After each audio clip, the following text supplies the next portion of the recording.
El mi-a dat pe veci răscumpărare. Pot și eu voios acum să-i spun. Tare! Dragostea lui e lucru cel mai minunat. Mai tare! Minunat, minunat, o, dragostea lui e lucru cel mai minunat, minunat și pentru noi. Nu vom înțelege niciodată ce măreață e iubirea sa.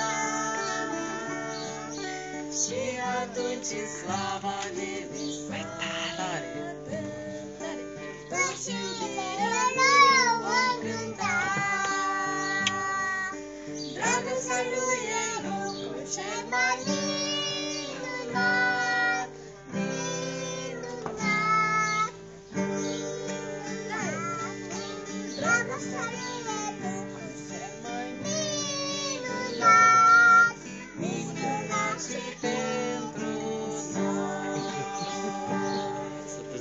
Micuță. Și micuță dă din picioare. Da? Acum pentru cei care cântă în rusă, să nu se supere. David, poți să mai cânti un cântec în limba rusă? Poezie. David, poți să cânti Как же попасть на небеса? Știi? Споем? Hai să cântăm? Da?